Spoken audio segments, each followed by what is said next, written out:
السلام عليكم ورحمة الله وبركاته. متابع قناة مجنون حلاقة، أهلا بيكم.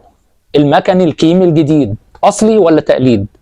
ظهرت عبوات جديدة كده للمكن الكيمي زي ال 5021 و1949 و1986 وكمان ال 2026. عبوات شكلها مختلف عن اللي احنا عارفينه.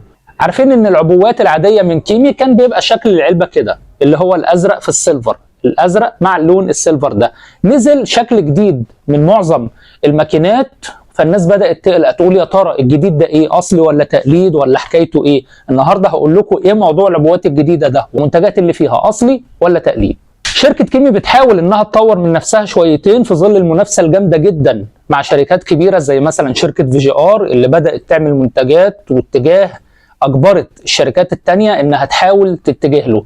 فبقى الشركات زي كيمي بتحاول انها تسعى للتجديد، فبدات بالتجديد في العبوات نفسها، وبرضه نزلت منتجات كويسه وهنعمل عليها ان شاء الله ريفيوهات جايه. فالعبوات الجديده اللي بدات تنزل بقت مختلفه عن العبوات السابقه. يعني مثلا 5021 ده الشكل القديم، ده الشكل الجديد منها.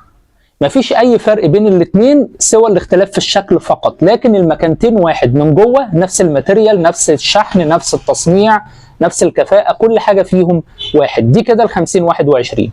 الكيمي ال 2026 نفس الكلام برضو، اتغير الشكل، ده الشكل القديم وده الشكل الجديد منها. نفس المكنة بنفس الاوبشن والكفاءة والتشغيل والوقت، كل حاجة فيها واحدة تقريبا، مفيش اي اختلاف. تفتح المكنة من جوه تلاقيها نفس الماتيريال. هوريكم المنتج اللي داخل العلبه الجديده شكله ايه. دي المكنه اللي نازله في العلبه الجديده، نفس شكل المكنه، نفس الاوبشن، نفس التشغيل. نشغلها كده. طبعا فيها الامان عشان ما فيش اطفال يلعبوا في المكنه ولا حاجه. بتدوس عليها دوسه طويله في التشغيل لاول مره، بتعد معاك 3 2 1 اهو اشتغلت بشاشه ديجيتال، ونفس السلاح اللي في الخلف، نفس الشفرات، نفس الاوبشن، كل حاجه في المكنه واحده، كل الاختلاف في الشكل فقط.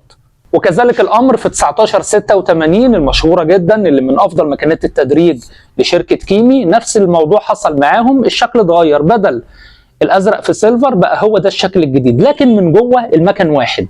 مفيش اي اختلاف خالص نهائي ما بين منتج داخل العبوه سواء كانت القديمه ولا الجديده. بعمل الفيديو ده ليه بقى؟ لان الناس في الفتره الاخيره دي بدات تبعت لي الصور بتاع المكن، يقول لي انا عايز المكنه الكيمي مثلا ال 5021 الاصليه مش التقليد، فاقول له ابعت لي صوره التقليد بتاعتها، فيبعت لي الشكل ده، اقول له هي نفس المكنه. ده اتجاه جديد، لكن لسه السوق ما انتشرش فيه كل المنتجات بالعبوات الجديده، فهتلاقي ناس عندها الشكل القديم وناس عندها الشكل الجديد. اشتري واطلب وانت مطمن، مفيش اي فرق ولا اختلاف بين الاثنين. اتمنى يكون الفيديو عجبكم. تحياتي للجميع وكل سنه وحضراتكم طيبين وبالف خير.